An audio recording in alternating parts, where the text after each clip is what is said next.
आज मैं पेयजल एवं स्वच्छता विभाग, उत्पाद एवं मद्य निषेध विभाग, वित्त, पेंशन विभाग, खनन एवं भूतत्व विभाग, वित्त अंकेक्षण तथा गृह कारा एवं आपदा और ऊर्जा विभाग के अनुदान मांग बजट के वाद विवाद में और कटौती प्रस्ताव के समर्थन में अपने वक्तव्य रखने आया हूं। अध्यक्ष महोदय, सबसे पहले तो मैं गृह विभाग की बात करता हूं। सबसे पहले मैं राज्य सरकार को आसन के माध्यम से बधाई देता हूं और उन्होंने सभी जिला के पुलिस टीम को पेट्रोलिंग के लिए नई गाड़ियां उपलब्ध कराई। मुझे लगता है नई गाड़ी और इनकी रफ्तार से शायद वो चोरों के काफी नजदीक पहुंच पाए, जनता की समस्याएं जब सामने हो तो वहां जल्दी पहुंच पाए, इसके लिए मैं बधाई देता हूं। साथ ही साथ मैं एक मांग भी कर देता हूं। कई वर्षों से हमारे जो पुलिस के भाई हैं उनकी मांगे हैं वर्दी भत्ता, धुलाई भत्ता, विशेष कर्तव्य भत्ता, आर्मोरर भत्ता, चालक भत्ता, ध्रुव भत्ता, राइफल भत्ता, वाहन भत्ता, चिकित्सा भत्ता, यात्रा भत्ता एवं शिक्षा भत्ता। इस पर भी सरकार को विचार करने की आवश्यकता है। साथ ही महोदय, जेएसएससी द्वारा आयोजित झारखंड आरक्षी प्रतियोगिता परीक्षा विज्ञापन संख्या 4/2015 के तहत एक नियुक्ति ली गई थी, जिसमें अभ्यर्थियों को 2 साल के बाद री मेडिकल का हवाला देते हुए उन्हें रोक दिया गया, जो कि चिंता का विषय है। मैं इसे भी संज्ञान में देना चाहूंगा। अब मूल विषय। अध्यक्ष महोदय, जब मैं विधानसभा का सदस्य बना तो मैंने सबसे पहला एक सवाल किया था 6 मार्च 2026 को, जिसमें सरकार ने उत्तर में बताया था कि पुलिस कर्मियों की संख्या लगभग 23,645 पद रिक्त है। महोदय, यह एक महत्वपूर्ण विभाग होता है, राज्य की विधि व्यवस्था का संचालन इनके जिम्मे होता है और इतनी भारी संख्या में पुलिस कर्मियों की रिक्त पद का होना कहीं ना कहीं चिंता का विषय है। अतः मैं आसन के माध्यम से सरकार से पहले तो ये मांग करूंगा कि इसी वित्तीय वर्ष में एक नई बहाली कम से कम झारखंड पुलिस की निकाली जाए, क्योंकि काफी युवा बेसब्री से इस बहाली के इंतजार में हैं। और गांव देहात में हमारे आज से 30-40 साल पहले कहावत भी थी कि गाँव गिदर दुए चीजें टाका कमे में, टणिया दौड़ के न तो मटिया कोड़ के। तो टणिया में दौड़ने वाले नौजवान आज भी इस पुलिस बहाली की प्रतीक्षा में है। मैं चाहूंगा ये जो 23,000 से ज्यादा रिक्त पद हैं, इनकी भरपाई की जाए। अध्यक्ष महोदय, बात करें आज अगर पुलिस विभाग के कार्यों की, उनकी वर्तमान स्थिति की, बहुत ही चिंताजनक है। आपने राजरप्पा के मंदिर में घटना को देखा। कई अवसरों पर पुलिस कर्मियों के द्वारा आम जनता के प्रति जो दुर्व्यवहार दिखता है वो भी साफ साफ झलकता है। और मैं तो पूरे विश्वास और दावे के साथ कह सकता हूं अध्यक्ष महोदय कि यदि किसी व्यक्ति के साथ समस्या होती है तो पुलिस को वहां पहुंचने में समय लगता है, लेकिन यदि रात के अंधेरे में कोई अवैध खनिज लेकर कोई वाहन जा रहा है तो वहां अगर उस गाड़ी को कोई रोक दे तो हमें लगता है पुलिस त्वरित पहुंच जाती है। अध्यक्ष महोदय, इसका मूल कारण है ट्रांसफर पोस्टिंग। ये किसी से नहीं छुपा है अध्यक्ष महोदय, भले लोग कहने से डर रहे हो, लेकिन आज इस राज्य की एक कड़वी सच्चाई है ट्रांसफर पोस्टिंग। जब तक ये ट्रांसफर पोस्टिंग की व्यवस्था रहेगी अध्यक्ष महोदय, तब तक हम ये अपेक्षा नहीं कर सकते हैं कि पुलिसकर्मी सही से और नियमित अपना कार्य करेंगे। अध्यक्ष महोदय, आज के नौजवान अपना आदर्श किन्हें मानते हैं? किसी क्रिकेटर को। आदर्श किसे मानते हैं? किसी फिल्म के अभिनेता को। जबकि अगर झारखंड के नौजवानों अगर जिन्हें वो अपना आदर्श मानते हैं, मुझे लगता है कि 1% भी कम चांस है उनका क्रिकेटर बनने का और एक्टर बनने का, लेकिन पुलिस बनने के चांसेस, डीएसपी बनने के चांसेस, अधिकारी बनने के चांसेस 25-50% से ज्यादा है, लेकिन उनको अपना आदर्श नहीं मानते अध्यक्ष महोदय। इसलिए पुलिस की इमेज पर एक बहुत बड़ा सवाल बनता है। मैं आसन के माध्यम से मैं अपने इस राज्य के तमाम पुलिस के वरीय पदाधिकारियों को भी एक संदेश दूंगा कि आखिर आपने कर क्या रहे हैं? आज क्यों नौजवान आपको अपने आदर्श के रूप में स्वीकार नहीं कर रहे हैं? अध्यक्ष महोदय, जबकि संभावना यहाँ पर है, नौजवान पुलिस बनेंगे, पुलिस के अधिकारी बनेंगे भविष्य में, लेकिन उनको आदर्श नहीं मान पा रहे। कारण है उनकी इमेज। और अध्यक्ष महोदय, कभी कभी ऐसा लगता है कि जब खजाना खाली होने लगा है तो रोड में वाहन की जांच शुरू कर दी जाए, जनता को परेशानी करने का कार्य आरंभ हो जाता है। महोदय, मैं स्पष्ट कहना चाहूंगा, मैं भी पक्षधर हूं कि जो लोग हैं वो हेलमेट पहने, वो लाइसेंस सही सलामत रखे, इंश्योरेंस का पालन करें। लेकिन मैं एक सुझाव देना चाहूंगा कि जब अब कभी जांच हो तो जिसके पास हेलमेट ना हो उसे हेलमेट दिया जाए, जिसके पास इंश्योरेंस के पेपर नहीं हो, उस जगह पर जो आप फाइन ले रहे हैं, उस इंश्योरेंस के पेपर तैयार किए जाए। जिनके पास जो कागज नहीं हो, पहला अटेम्प्ट में, पहली बार सबसे पहले उन कागजों को बनाया जाए। दूसरी बार अगर वो गलती करता है तो निस्संदेह आप उसे कठोर कार्रवाई करें। मैं इसका भी पक्षधर हूं। अध्यक्ष महोदय, आप बात करते हैं खनन।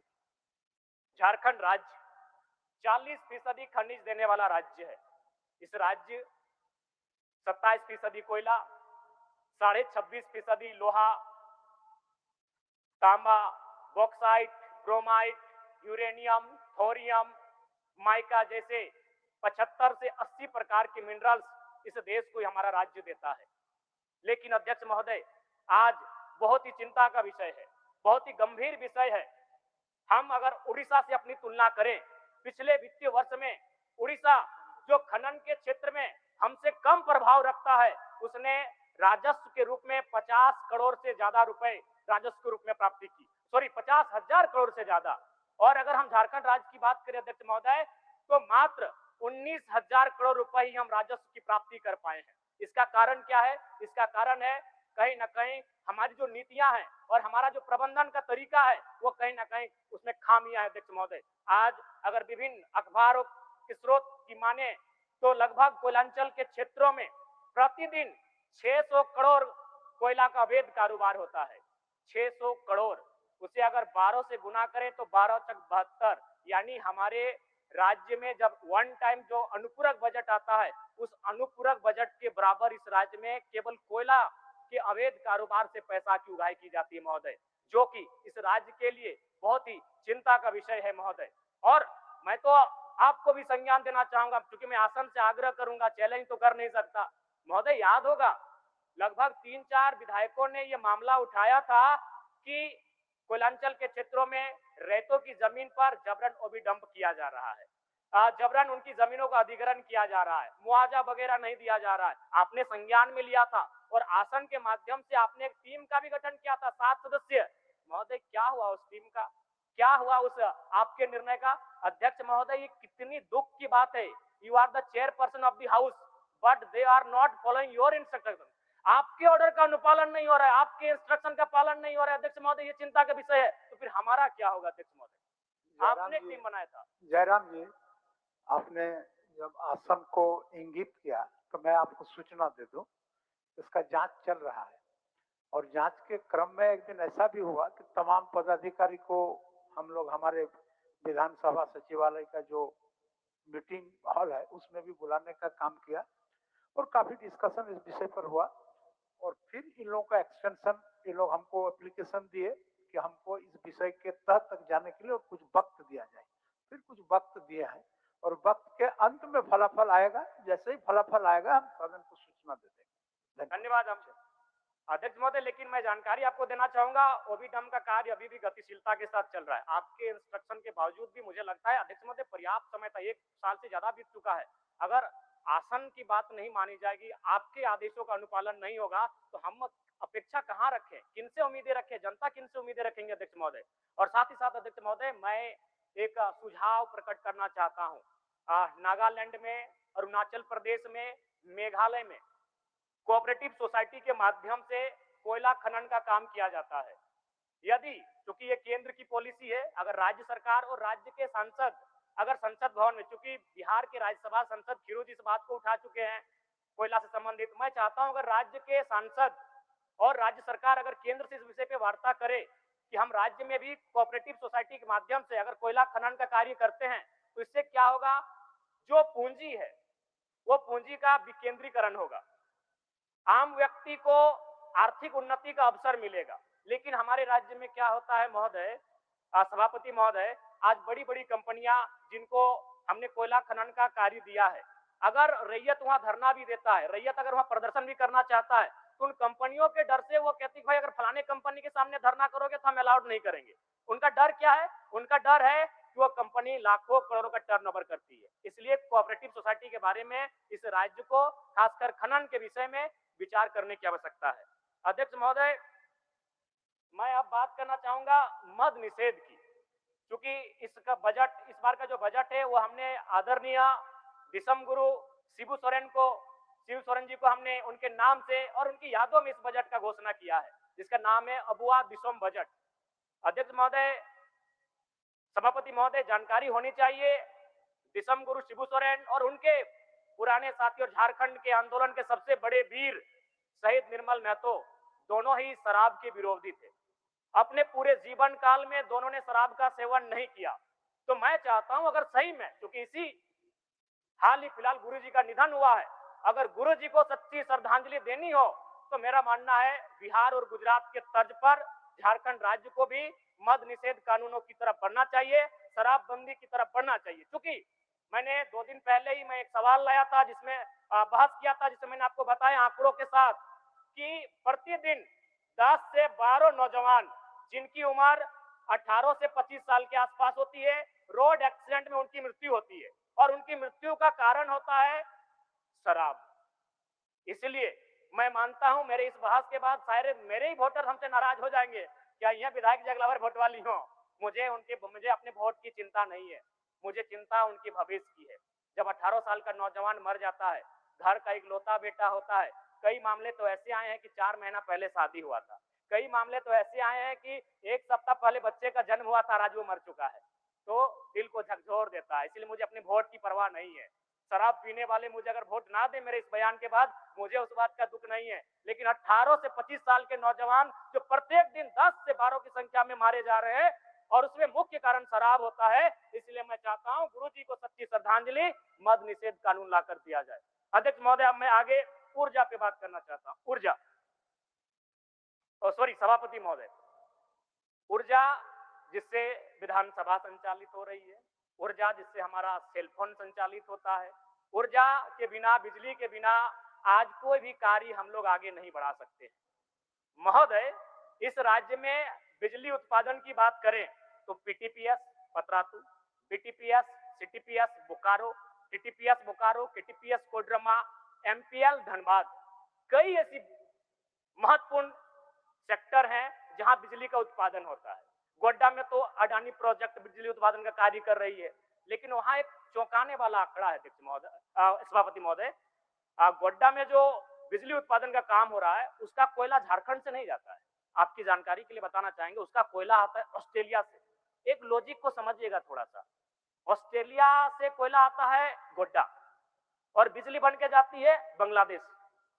अगर हम किलोमीटर की दूरी नापे तो गोड्डा से अगर ढाका की बात करें तो लगभग 500 किलोमीटर है और गोड्डा से अगर बांग्लादेश बॉर्डर की बात करें तो लगभग 300 किलोमीटर है। यानी ऑस्ट्रेलिया से अगर कोयला लाना है तो सबसे पहले वो बांग्लादेश पहुंचेगा, लेकिन वो झारखंड लेकर आते हैं, गोड्डा लेकर आते हैं। क्यों मालूम है? ना उनको मालूम है झारखंड की सरकार जो है यहाँ के रैयतों के प्रति सजग नहीं है, यहाँ के लोगों को लाठी डंडे मारकर उनकी जमीनों को ले सकते हैं। नहीं तो क्या कारण है, लॉजिक को समझिए। अगर उनको बिजली बांग्लादेश को ही देना था, कोयला ऑस्ट्रेलिया से लेना था, तो झारखंड का क्या काम? मेरे आंगन है में तुम्हारा क्या काम भाई? अगर बिजली बांग्लादेश को देना था, कोयला ऑस्ट्रेलिया से लेना था, तो झारखंड का क्या काम है? यहाँ क्या रोल है झारखंड का? 100% बिजली बांग्लादेश को जाती है। ये चिंता का विषय है। ये उस कहावत को चरितार्थ कर रही है कि दीपक तले अंधेरा। आज झारखंड बिजली अन्य राज्यों को देता है, लेकिन हमारा राज्य अंधेरे में रहता है। ये सच्चाई है अध्यक्ष महोदय। अंत में मैं पेयजल विभाग, क्योंकि महत्वपूर्ण विभाग है, इस पर बात करना चाहूंगा। सभी माननीय सदस्यों ने चिंता भी जताई है। चापाकल, पहले चापाकल की बात की सभापति महोदय, मैं बिल्कुल सरकार से आग्रह करूंगा प्रत्येक पंचायत को इस वित्तीय वर्ष में 10-10 चापाकल उपलब्ध कराया जाए। महोदय, अगर पेयजल की बात करें तो झारखंड में लगभग 32,600 से ज्यादा गांव है, लेकिन पाइपलाइन के माध्यम से जो पानी पहुंचा है वो मात्र 6,963 गांवों में ही पहुंचा। इसका अर्थ है 21%, यानी 79% गांव आज भी पाइपलाइन के पानी से वंचित है। हमारे गिरिडीह में ही पिछले दिन हमने पढ़ा था अखबार में कि शायद 1300 करोड़ से काम करना था, लेकिन 13 घरों को पानी नहीं मिला। निसंदेह मैं जब भी इस विषय पे बहस सुनता हूं, मंत्री जी एक ही बात कहते हैं, केंद्र का अंश नहीं मिला, केंद्र का अंश नहीं मिला, केंद्र का अंश नहीं मिला। तो मैं आज राज्य सरकार से ये मांग करता हूं कि एक श्वेत पत्र जारी किया जाए कि केंद्र ने 191 मदों में कितना पैसा दिया है, वो पैसा कहां खर्च हुआ है, और पैसा जो नहीं खर्च हुआ है वो किन कारणों से खर्च नहीं हुआ है। 191 मदों को केंद्र का जो पैसा आया था इससे पहले उस रिपोर्ट को सार्वजनिक किया जाए। साथ ही अध्यक्ष महोदय, आपको जानकर आश्चर्य होगा, आज हमारा पेयजल विभाग का बजट है 5,194 करोड़ रुपए का, लेकिन आज लंदन स्थित अंतर्राष्ट्रीय समाचार एजेंसी रॉयटर्स के अनुसार भारत में पैकेज्ड पानी का बाजार लगभग 40,000 करोड़ का हो चुका है। महोदय, मैं मानता हूं कि पानी मौलिक अधिकार नहीं है, लेकिन सुप्रीम कोर्ट ने कहा है कि मौलिक अधिकार से कम भी नहीं है, यानी जो कर्म सरकार को करना चाहिए था, आज पानी का भी निजी बाजार एक बहुत बड़ा और विशाल रूप धारण कर रहा है। महोदय, इस बात को लेकर राज्य सरकार को गंभीर होने की आवश्यकता है, मैं आसन से ये मांग करता हूं। साथ ही अध्यक्ष महोदय, अभी गर्मी का समय आने वाला है, जैसे ही हम लोग सेशन को समाप्त करेंगे गर्मी से हमारा सामना होगा, और जब हम क्षेत्र में जाएंगे तो सबसे पहले जो हमारी जनता है वो पानी की समस्या को लेकर हमसे बात करेगी। इसलिए आसन के माध्यम से मैं स्पष्ट शब्दों में विभागीय मंत्री और माननीय मुख्यमंत्री से आग्रह करूंगा कि इस वित्तीय वर्ष में पानी की जो समस्याएं हैं उनका त्वरित समाधान करने की दिशा में कार्य किया जाए। अंत में अध्यक्ष महोदय, खनन, एक छोटा सा वाक्य, एक छोटा सा उदाहरण छूटा था, यूरेनियम खनन जादूगोड़ा। मान्यवर, ये कैसा परिस्थिति है कि वहां जादूगोड़ा की परिस्थिति क्या है? लगभग एक रिपोर्ट के अनुसार 47% महिलाएं मां नहीं बन पा रही, लगभग 30 से 35% महिलाएं जो अगर बच्चों को जन्म भी दे रही हैं तो मृत जन्म ले रहे हैं। एक बहन का मुझे नाम याद नहीं आ रहा है एग्जैक्ट, उसके 6 बच्चे मृत पैदा हुए। मैं मानता हूं यूरेनियम देश की शक्ति के लिए आवश्यक है, लेकिन क्या वो मानवीय मूल्यों से ऊपर है? तो क्या इतने वर्षों से यूरेनियम खनन का कार्य जादूगोड़ा में हो रहा है, क्या उस गांव को हम वहां से विस्थापित नहीं कर सकते? क्या उस गांव को दूसरे जगह पर बाकी मूलभूत सुविधाओं के साथ नहीं बसा सकते हैं? तो अध्यक्ष सभापति महोदय, कहीं ना कहीं ये सारी चीजें ये बता रही है कि हम जनता की समस्याओं को लेकर कितने सजग हैं, कितने चिंतित हैं, जो कि बहुत ही दुखद और दुर्भाग्य का विषय है। आपका समय हो गया। ठीक है, धन्यवाद, बहुत बहुत धन्यवाद सभापति महोदय। माननीय सदस्य श्री उदय शंकर सिंह जी। रॉयल इंडिया में आपका स्वागत है।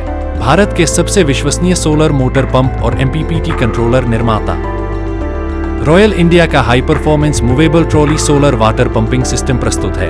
बेहतर दक्षता के लिए डिजाइन किया गया और आसानी से ले जाने योग्य। सरकारी परियोजनाओं के लिए अनुमोदित देश भर के कॉन्ट्रैक्टर्स और एजेंसियों की पहली पसंद।